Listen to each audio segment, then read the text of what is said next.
Day 7. About to enter the Twilight Zone. I'm following Andrea's family down to the seamounts where I hope to observe them hunting. Irina has been testing our samples and is worried about a harmful algal bloom being somewhere nearby, so I am to keep an eye out for that. Check. I'm also keeping an eye out for more turtles. I know they're out there, ready to dive.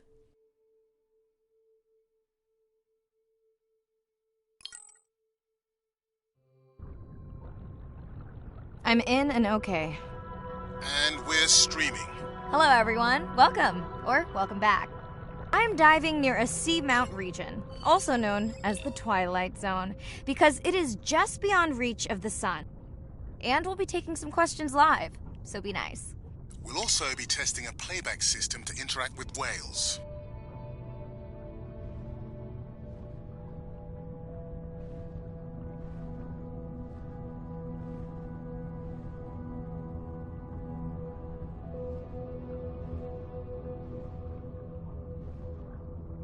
Want to hear something cool?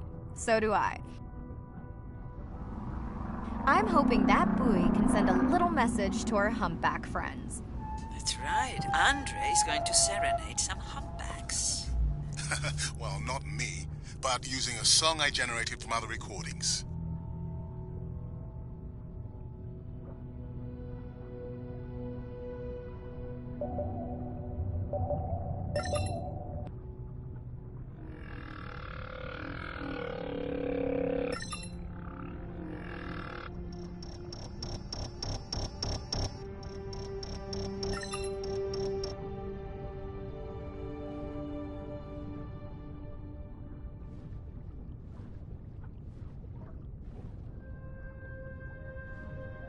Okay, time to see if any humpbacks respond to our song. Jordan wants to know how you will know.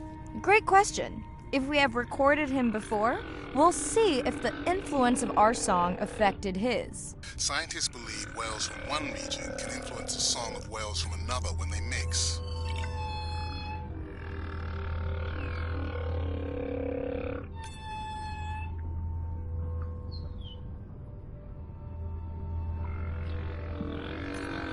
Hey Andre, we've recorded a song from this one before, right? We have.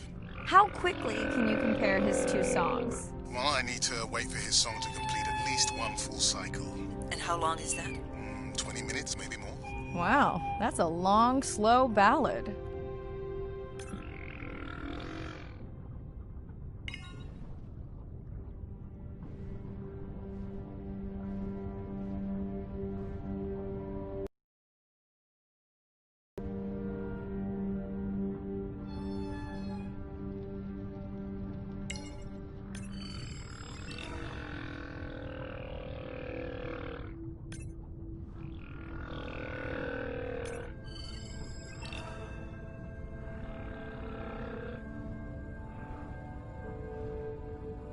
Another leatherback turtle, Andre.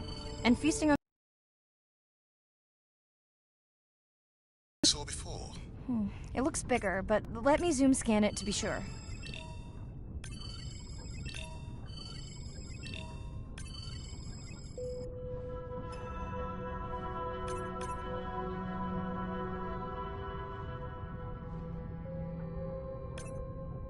We can run the sample in the lab, but I am sure this is a different one. Do they typically travel together? Wouldn't it be surprising to find two this far off course? Yes, it would be. And yet, here they are. Welcome back, turtles. Enjoy your beautiful moon jellies. Moon jellies are beautiful. There is a decent chance this jelly will regenerate itself. Do tell. In fact, a few species of jellyfish are technically immortal. They can revert from being full grown to their younger state and essentially start their life cycle over. Thank you, Irina, who will make us all immortal one day.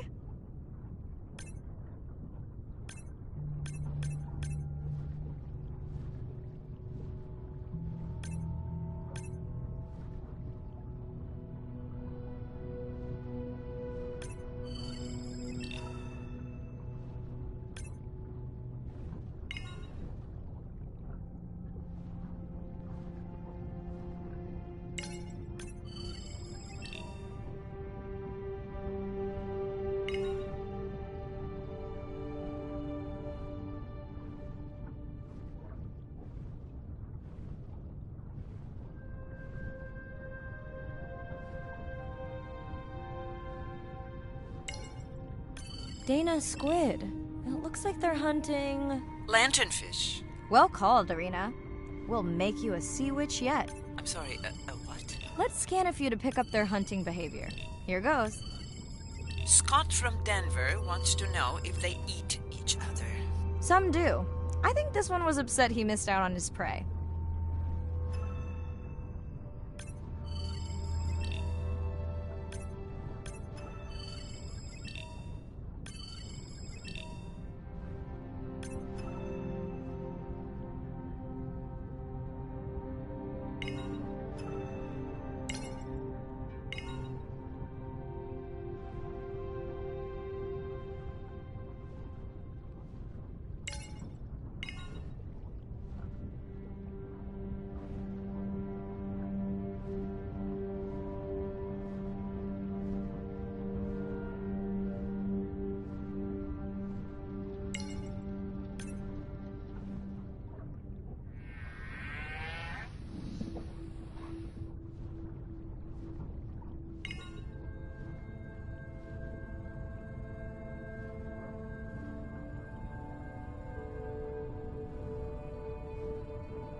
Great. I've been waiting for this.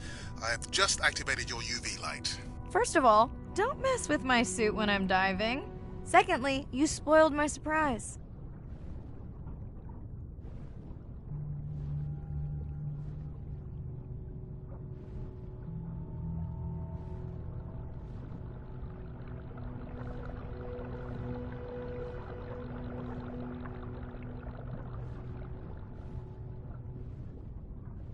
What am I looking for here? Oh, one of our sperm whale tags must have fallen off. Andre, you really need better glue for these. I don't use glue. I've tracked down the tag. It's in a cave. I wonder how it got in here.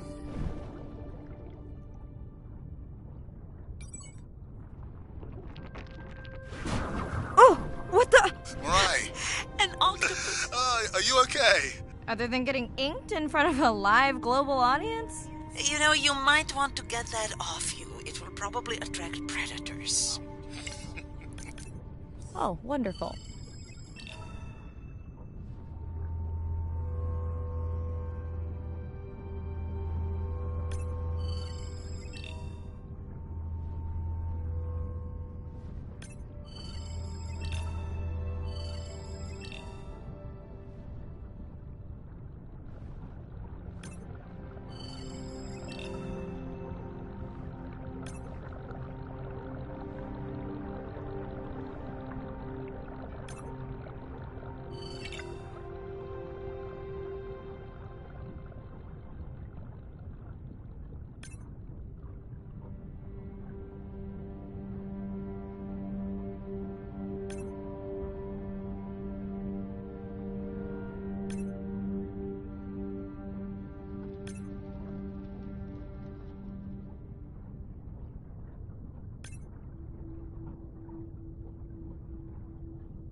Swell sharks have developed biofluorescence to communicate with each other. Their eyes have special adaptations for the UV light. Now you can see what a swell shark sees. That's what I'm talking about.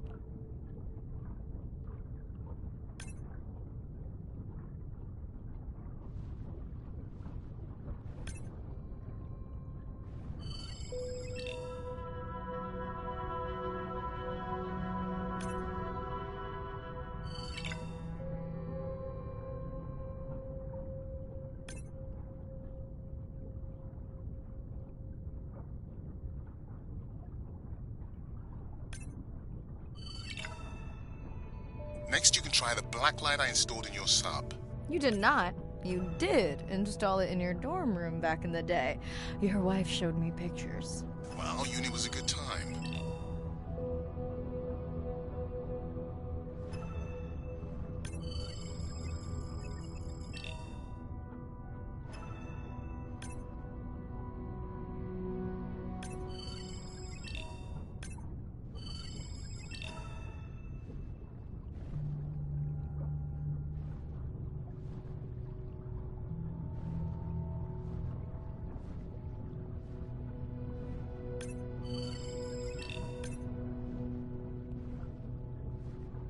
Okay, last boy of the dive. How are you feeling?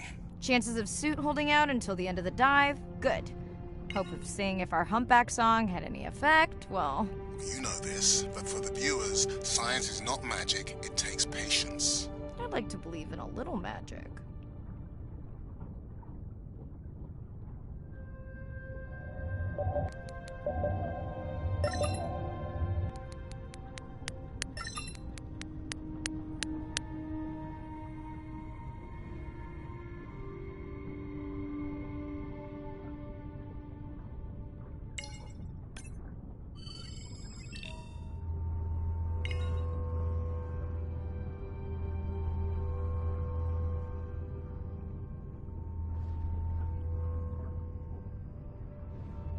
Sperm whale. I think it's... Yes, it's hunting!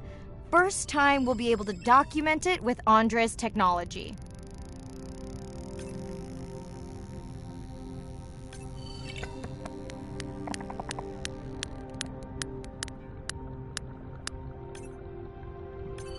Come on, come on.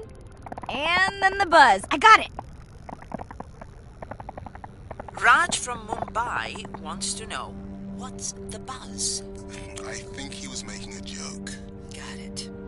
But what is the buzz? How is it used? We're not entirely sure, but definitely associated with being close to prey. This is just the warm-up. The real fun will come in the deep.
Andre.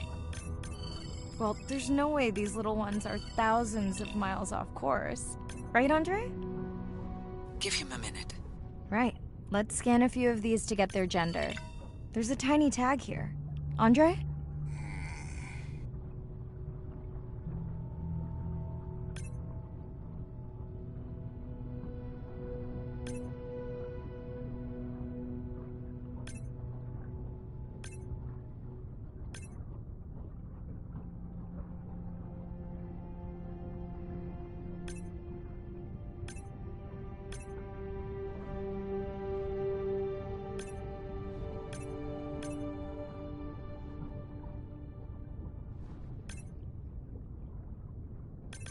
Chen from Shanghai wants to know why you care about their gender. Well, their sex is determined by the temperature of their nests. Warming beaches wiped out the turtles in this region. Believe in a little magic now, Andre? I may just start, but let me check on that tag first.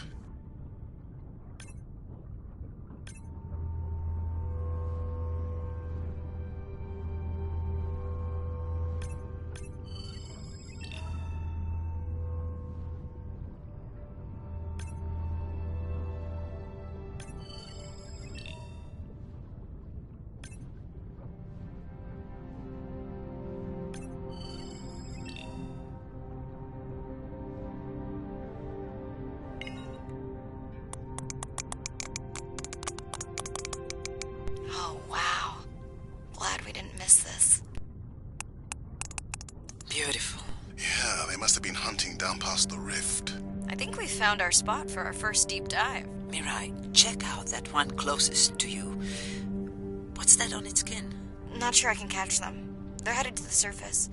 Might just be a scrape from a ship strike. Yeah, let's hope that's all it is. Let's end it here.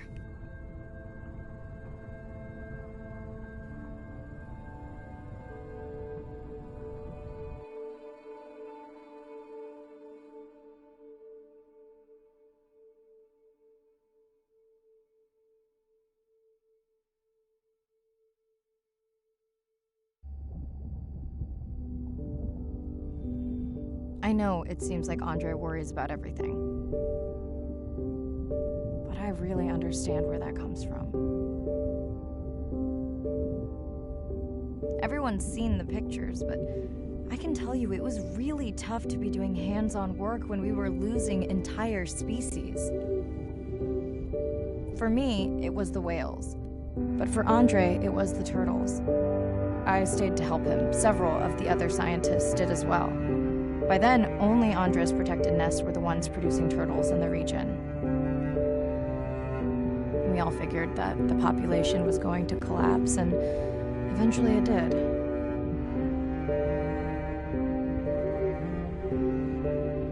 But seeing this large man spend day after day carrying tiny turtles from the nest to the water, it inspired us to stay.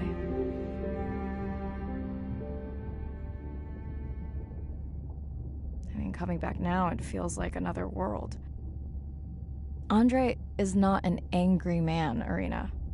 He's just a man who gets angry when he sees people say it's too hard, or that they don't care at all. Yeah.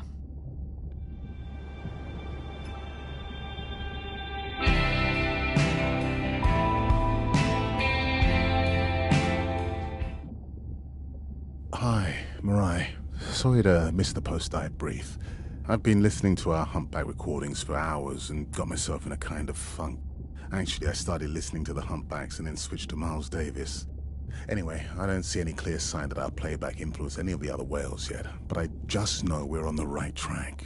I'm sorry to be in such a mood. Don't know what to make of those turtles or what's going on with our sperm whale family. Right. Catch you in a bit.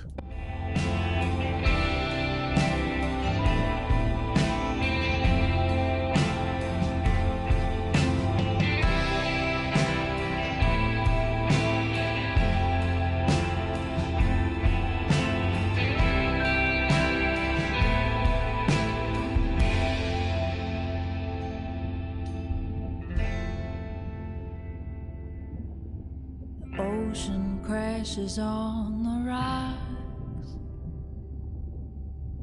where I go to collect my thoughts of this new life. I think I see a new light. Coral garden lives below, the pink expanse above me grows into a new light.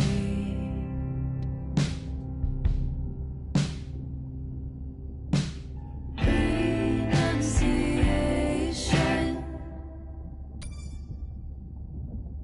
in the eye of the beholder. Jellyfish have mechanisms of self-repair. They're constantly getting bitten by turtles and chunks getting taken away. 50% of the jellyfish population are wounded.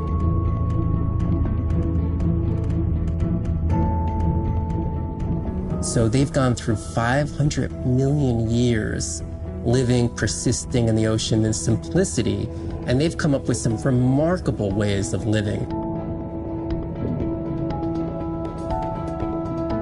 There's something called the immortal jellyfish and how they age, aging in reverse, which we're just beginning to understand, where they get old and then degenerate back into a youth again.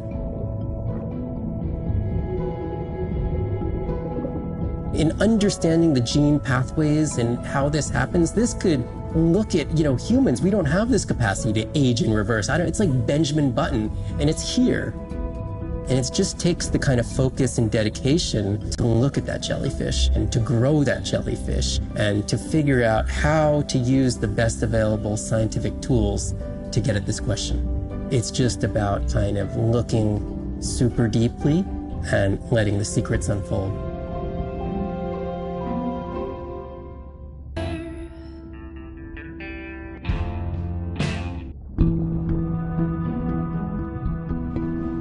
The energy from our star flies through the universe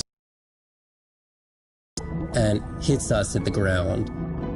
But now, when we go underwater, the ocean properties of water are like pure blue filter. So it's going to filter out all these other wavelengths except blue.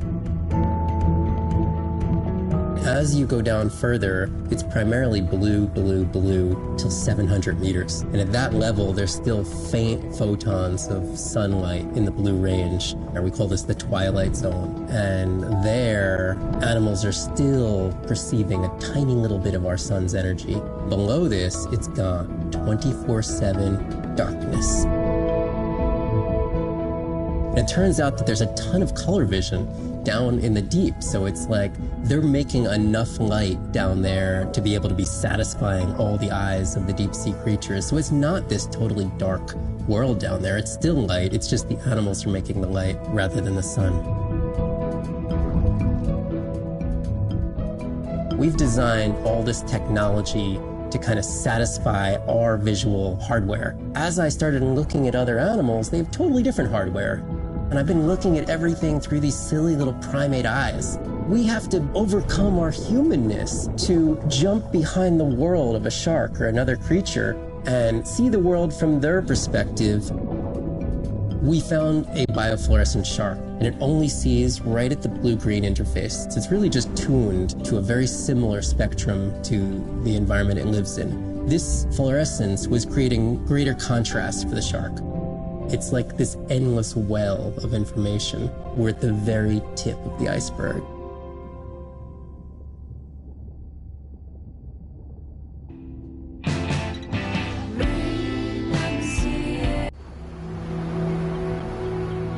These animals travel thousands of kilometers, navigating open oceans that have no physical landmarks. They have that innate ability to find their way.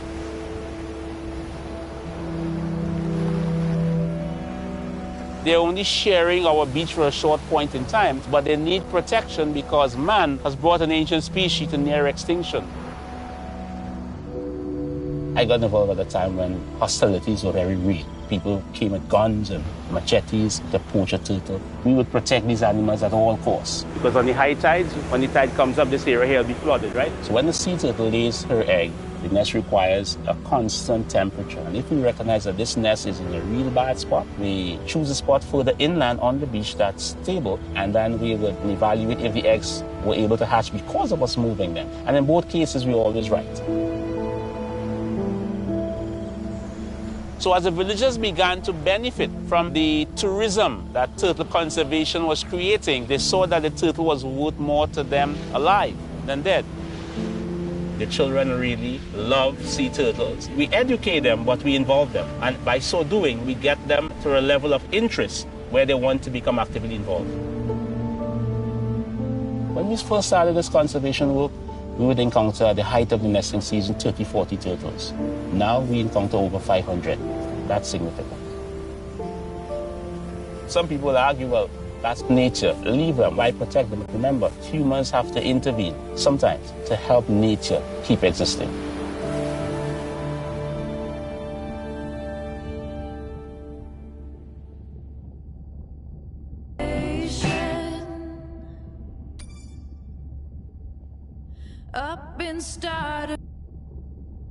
Day 12. Spent the last 5 days on an endless series of depth tests of Andre's deep diving suit. Guess he doesn't want me to implode on the live stream. I do hope it's giant squid proof though. The mapping drone located a brine pool near where Andrea's family has been hunting. That is, before it went AWOL. Ready to dive.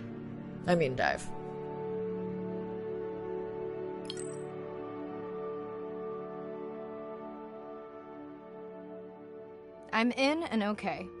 You sure I can't talk you into another test dive at this depth before we stream?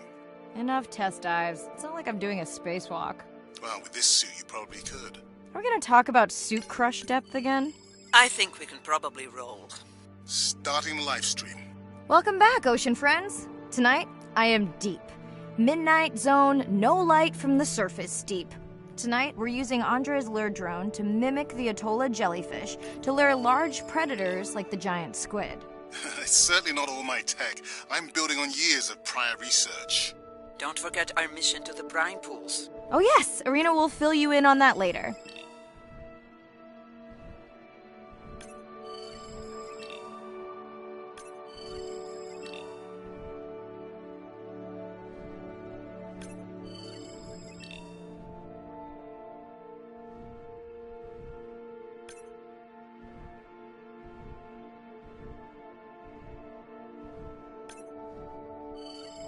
Okay, Andre, how do I find the lure drone?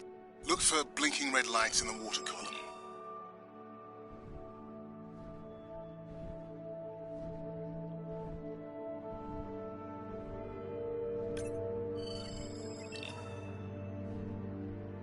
No need to get too close. You can activate the lure from there.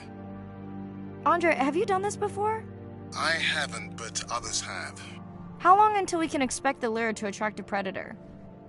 It's hard to say. It's a big ocean. But if you lose patience, I would find some real Atolla jellyfish. I have a feedback system set up to improve the lure as you scan them. Of course you do. For those watching, we will be scanning these Atolla jellyfish to make sure Andre's lure matches the real thing. It does, but it can always be refined. Not much confidence in humanity, but plenty in himself. Got the jellyfish scans, though Andre doesn't need them. In truth, they should improve the lure. I would not waste your time. Getting a few impolite comments on the screen pointing out that giant squid don't feed on Atolla jellyfish. They're right. Actually, the Atolla puts on this light show when under attack, in order to lure creatures big enough to eat their attacker. Might have some useful human applications. I think we need more Atolla scans to approve the lure.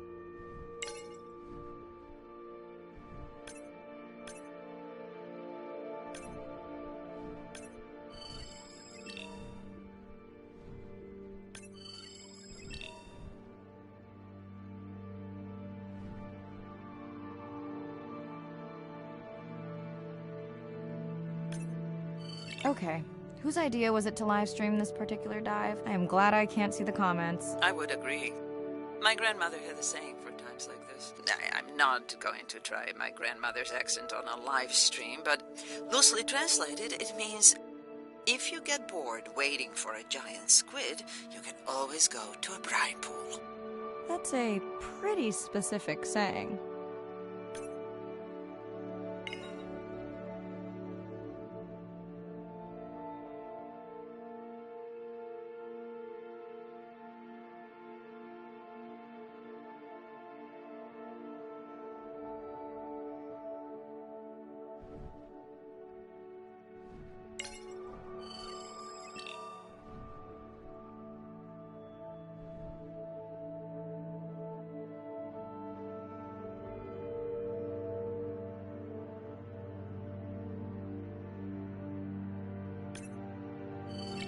That these Atollas were already making their blue alarm before you swam close. Most likely a sign that they have detected predators in the region that threaten them.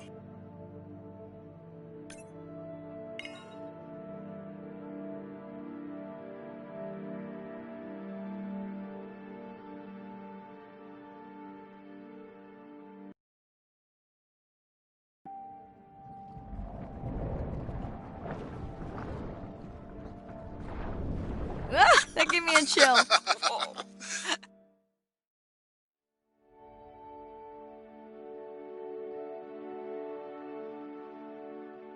I know how much you enjoyed that, but do you mind if we check out the brine pool before we check on our whale cam? If you insist. You got what you wanted. This is my giant squid. Is that another one of your grandmother's sayings? No, but she often used this one. Hurry up and collect my specimens for me. What an expressive language. It's no giant squid, but I promise you, you won't have to wait to find it.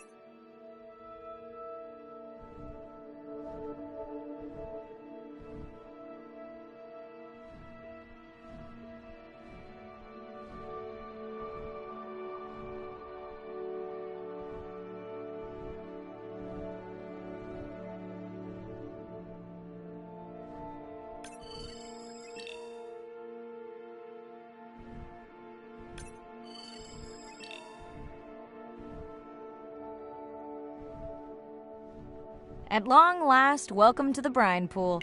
I know it's really a salt lake under the ocean, but it looks more like a witch's brew. I have been teasing Arena, but a brine pool is a diverse microenvironment within the ocean.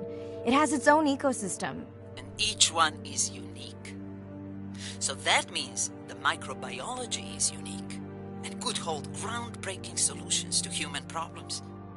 Each time I take new samples into a lab here on this ship, it's this magical discovery moment where I tingle all over.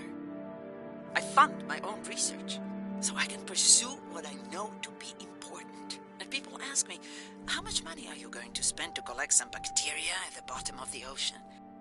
If these bacteria hold the cure for a disease that relieves even just a small amount of human suffering, how do you put a price on that? That is some giant squid.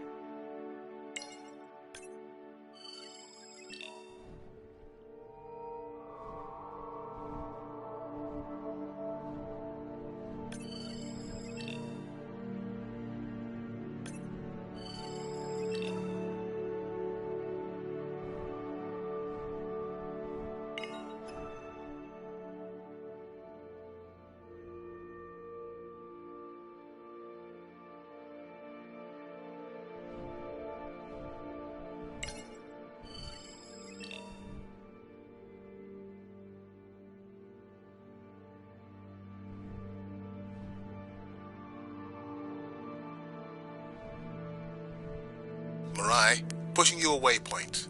Sperm whales are back on the hunt. Look for the drones. They will seek out the sound of the sperm whales and then idle nearby. We hope that today, Andrea's tech will make it possible to document how a sperm whale hunts the giant squid.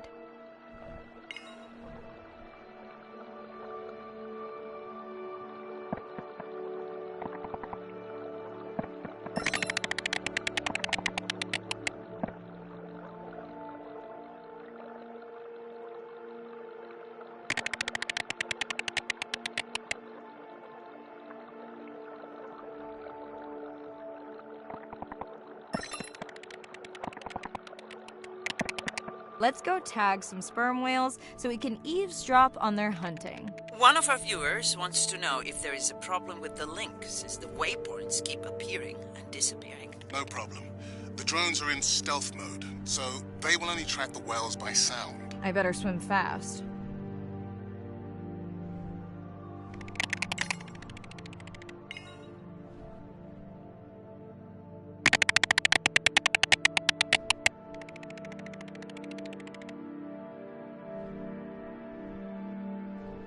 We'll keep good watch over you.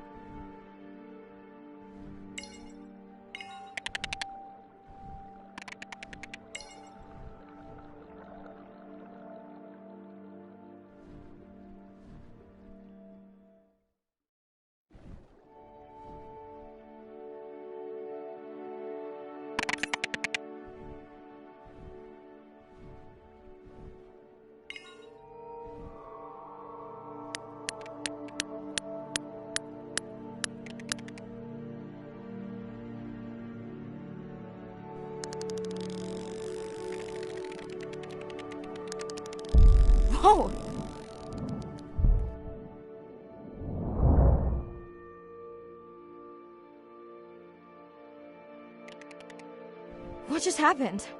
I think the squid knocked the camera right off. I had that camera feed in full screen on my visor, and for a second I thought it was lights out for me. Sounds like a good time for the sub to pick you up. Live stream out.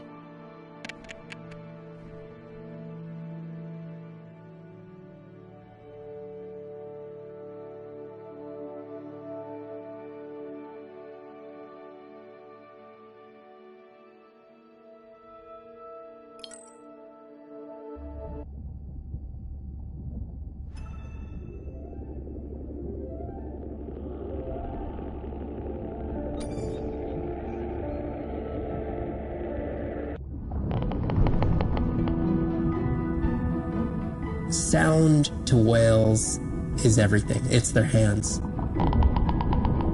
These are animals with the biggest brain on Earth and the most powerful sonic apparatus.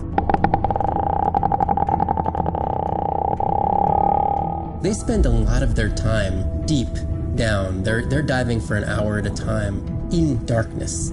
Just like a submarine is echolocating, they ping a signal out, and then they wait for that signal to bounce off something and come back as the signal. And from that information, they could get an idea of what's there.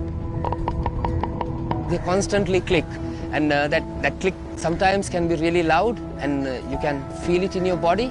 It's like going to a DJ and feeling that bass. Once I had an experience with a sperm whale. It clicked, my ears almost like bounced back. It's really an amazing feeling, you know. You don't develop a huge, complicated brain if you're not using it. Whales have little channels of communicating where they could talk to each other hundreds of kilometers away using sound. Sperm whales make clicks in sort of rhythmic patterns that we call codas. Any family might have 20 to 25 different coda patterns that they use when they're having conversations with each other. And some of them are unique to different places in the world. In the Eastern Caribbean, they make a lot of what we call a 1 + 1 + 3. That sounds kind of like this. And that's only ever been recorded in the Caribbean. And it's been identical for the last 35 years. These are really different ways of life that are being labeled by these coda patterns. In the same way that human language is kind of a shorthand for where you come from. You can make a lot of missteps when traveling simply by speaking incorrectly or introducing yourself differently. Do you hug? Do you shake hands? Do you bow?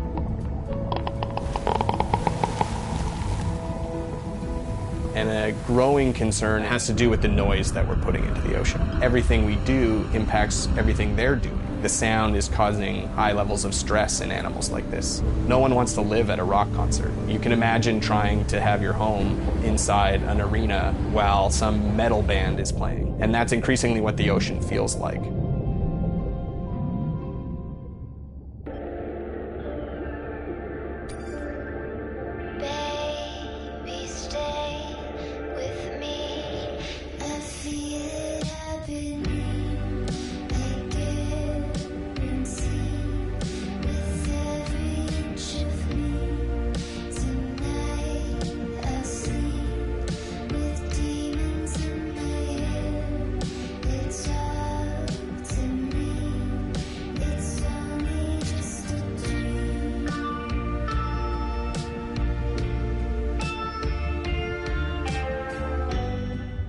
It's Irina. Since there's no dive today, I'm going to lose myself in the wet lab to work on those samples you sent up from the brine pool. Hey, have you listened to my daughter's track? Interesting, right?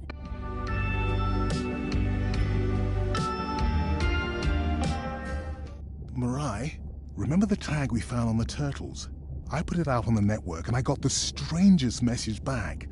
I'm going to take a tender to a small island nearby and check it out. I'll explain everything later. Still no mapping drone, by the way.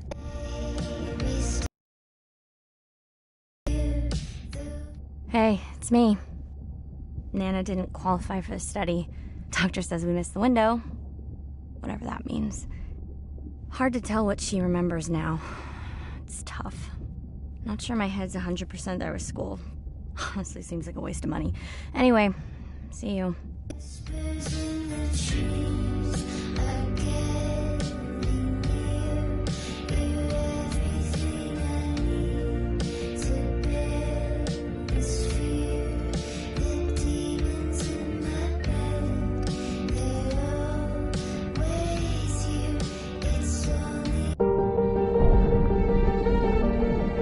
Brine pools are amazing habitat. It's a lake on the bottom of the ocean. And it's this surreal seascape. Chemically, each one of them is unique. These brines undoubtedly contain bacteria, archaea, and viruses that are unknown to science. We know that they're incredibly rich in undescribed life forms. They have the perfect cocktail, the perfect recipe for life. These sites aren't just salty, they can be violent, characterized by eruptions and incredibly unstable conditions. So to live in them, you have to not only be hardy, but you have to be able to endure constantly changing conditions, because not one day is the same.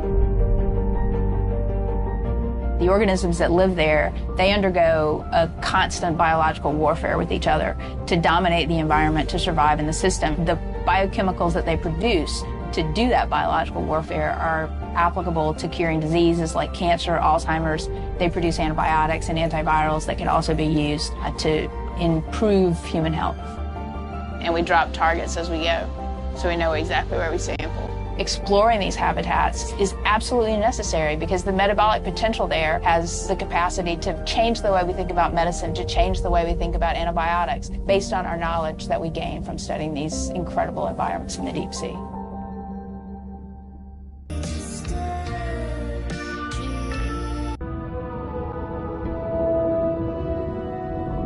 Imagine if I was sent in to go study the Mona Lisa. Cut this baby up a little bit to see what kind of chemical composition is going on there. Like, you wouldn't do that, right?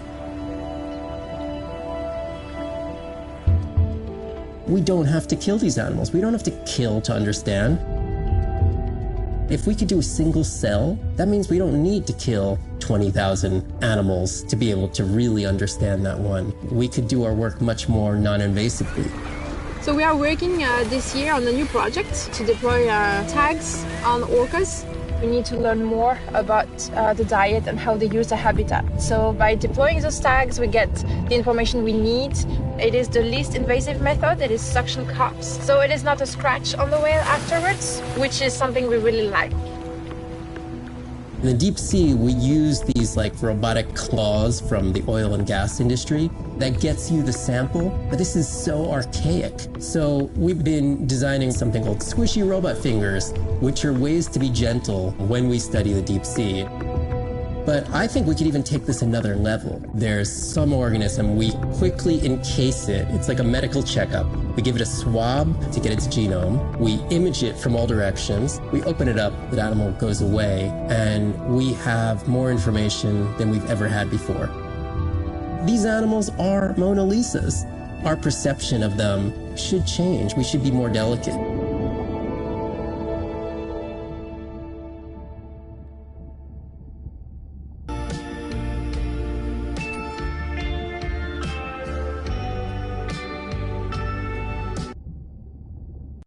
Day 13.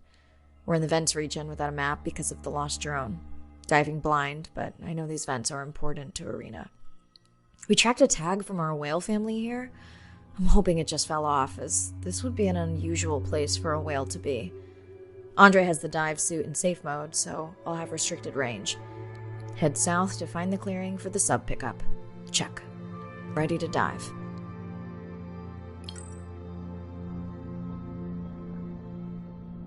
I'm in and okay.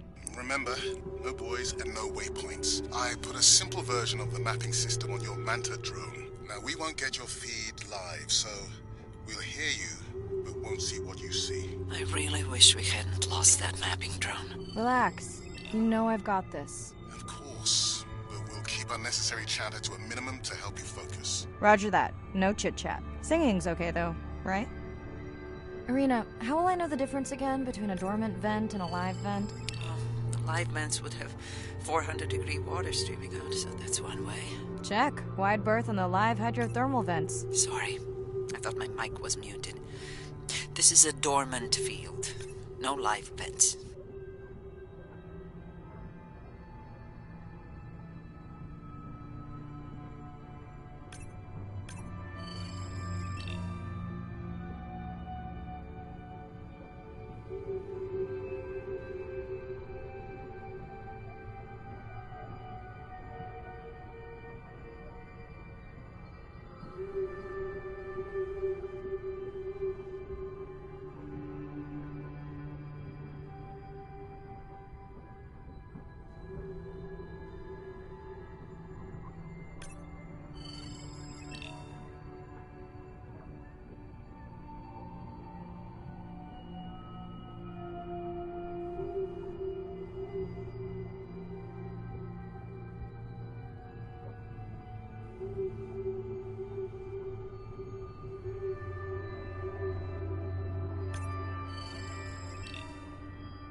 Neither of you are gonna believe this. I think I found the mapping drone. Really? No way. Can you scan it to make sure? Scan confirms. If the drone could make it all the way here, why would it die while it was mapping? I really wish I knew. Maybe at some point we can borrow equipment to do a proper salvage operation and find out.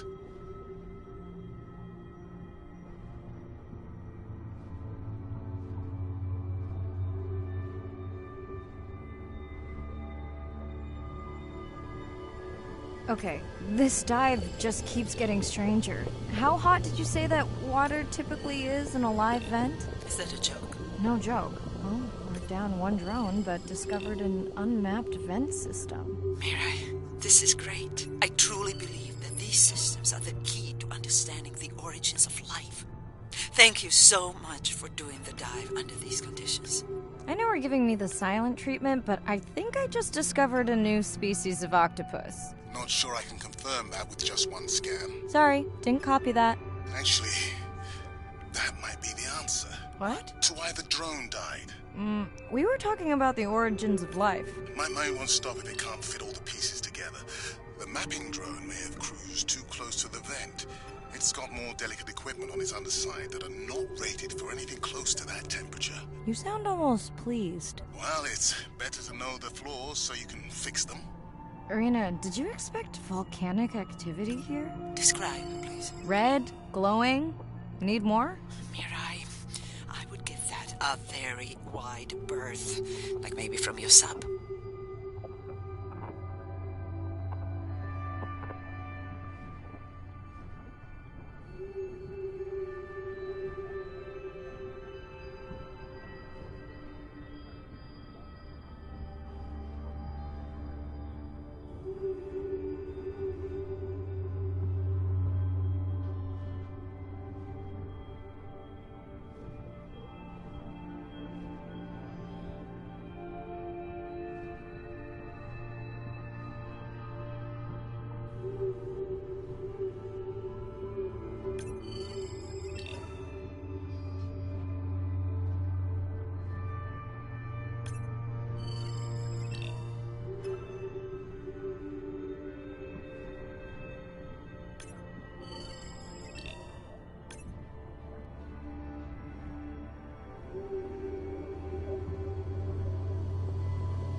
Are you kidding me? Describe, please. I can't. I mean, I don't want to. Mirai, you're making me uneasy. Seriously, we'll look at it together when I'm done with the dive.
Oh no! What happened to you? Were you sick?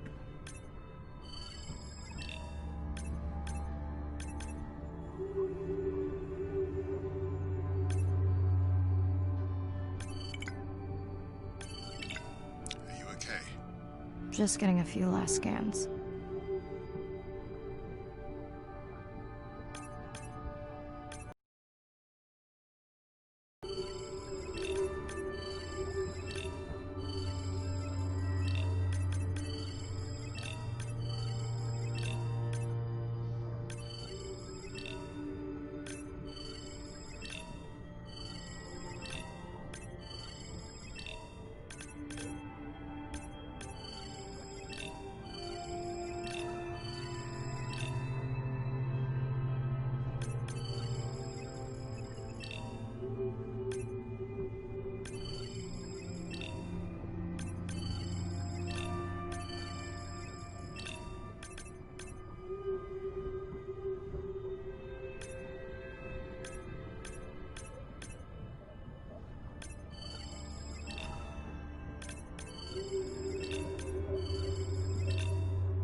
And saying goodbye to a friend. Can you send the sub?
We watched the video log from your dive. I'm truly heartsick. I'm furious. Where should we start?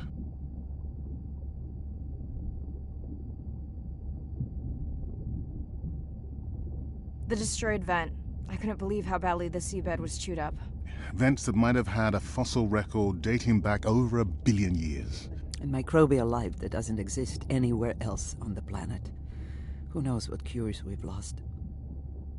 Your drone's a fallen hero, Andre. I think it spooked the miners before they did more damage. Because they happen to be mining where we send the drone to map. Anywhere else, and they might still be active. Who gets the satisfaction of turning them in? We were debating that before you came on. We should jointly report. It'll be stronger. Agreed. Agreed. Now tell us about the whale fall. Could you ID the whale? The whale fall was definitely from the baby's family. The tail fluke was intact enough to scan it. But you are sure it wasn't the mother? It wasn't the mother. The ID matched another whale we know from her family.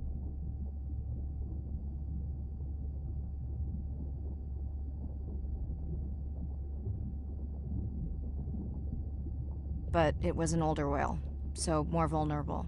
Do you think there's any connection to the miners? They did plenty of damage, but I don't think the whale fall is on them. I can pull out anything from the scan log that might be worth investigating. Already have. Can you turn these into dive objectives? Right. Catch you in a bit. Best friend, keep you dry until you fall in. If I fade, I'll always be your friend. Find the beauty while you can. Blood and mine got into.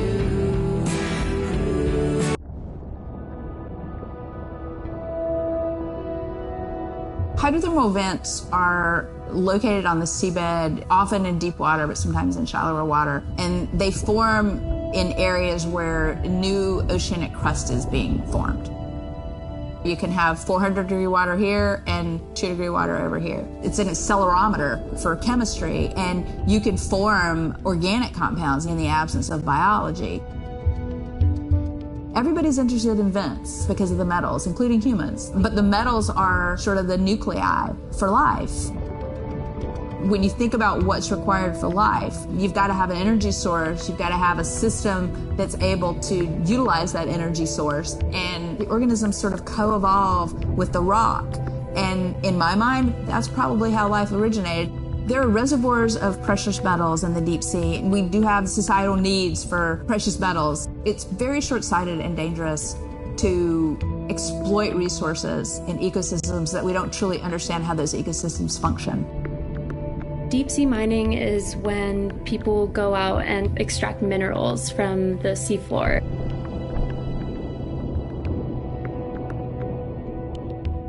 People do this because a lot of the minerals that we have on land are actually being depleted, like copper and zinc, so we're looking to the ocean to get those minerals. We want these minerals for solar panels primarily, and we want them for cell phone boards. It's necessary to advance society and get us off fossil fuels. We simply have no idea about the environmental consequences of a lot of these actions that we're taking in the deep sea. We have tended to go for the quick benefit and we'll deal with the consequences later. Well, I think that has caught up with us. We don't know enough right now to effectively, selectively mine the deep sea without catastrophic consequences. The science has always lagged behind the industrialization. I would like for once to see the science ahead of the industrialization and have the science define the limits of the industrialization.